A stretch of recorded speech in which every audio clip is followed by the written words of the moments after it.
না তেমন কিছুই নয়, ওকে ফোকাসে নেওয়ার জন্য ওইভাবে ডাকছিল। আজকে আসলে আমরা সবাই মিলে চলে এসেছিলাম এই ক্যাফেটাতে একটু সন্ধেবেলায় টিফিন করব বলে।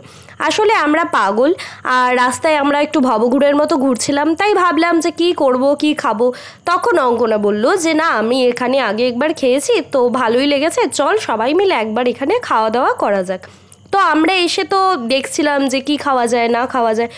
এত বড় একটা মেনু কার্ড দিয়ে দিয়েছিল যে আমি সেই মেনু কার্ডটা খুব মন দিয়ে পড়ছিলাম আর ভাবছিলাম যে হয়তো সব পাওয়া যাবে বা কিছু, কিন্তু একদমই তা নয়। এখানকার 50% জিনিস আপনি পাবেন, আর সেটাও আপনার লাকের ওপর ডিপেন্ড করছে। যাই হোক, সেটা দেখে আমরা খুব ডিসঅ্যাপয়েন্ট হয়ে গিয়েছিলাম। তারপরে আমরা বসেছিলাম আর ফটো তোলার জন্য প্রিপারেশন নিচ্ছিলাম। ততক্ষণে আমাদের অর্ডার দেওয়া চাউমিনও চলে এসছে, কিন্তু আমাদের ফটো তোলা শেষ হয়নি। কিন্তু আমরা জানি না আমরা কেন সব জায়গায় গিয়ে এত ফটো তুলি, কারণ আমাদের তোলা সেই ফটোগুলো একদমই পোস্ট করা হয় না। জানি না কেন আমরা এগুলো করি। যাই হোক, চাউমিনটা খুব সুন্দরভাবে আমাদের সামনে প্রেজেন্ট করা হয়েছিল আর খুব সুন্দর সুন্দর গ্লাস সেখানে দিয়েছিল।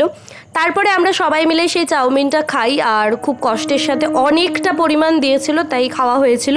যাই হোক, তারপর বেরিয়ে আমরা চলে আসি ফুলের দোকানে, যেখান থেকে আমি কিছু ফুল কিনি। আর সেই ফুলগুলো কিনে আমরা যখন বাড়ির দিকে রওনা হই, মানে আমি, অঙ্কনা, আমার বোন, এদের দুজনকে যখন টাটা বলছি, কোনি খুব হ্যাবলাকান্তের মতো আমাদেরকে বাই বাই করছিল। তারপরে আমরা ট্রেনে উঠে ফাঁকা ট্রেন থেকে খুব আনন্দিত হয়ে যাই। আসলে কিছুই না, অনেকটা রাত হয়েছিল তো তাই।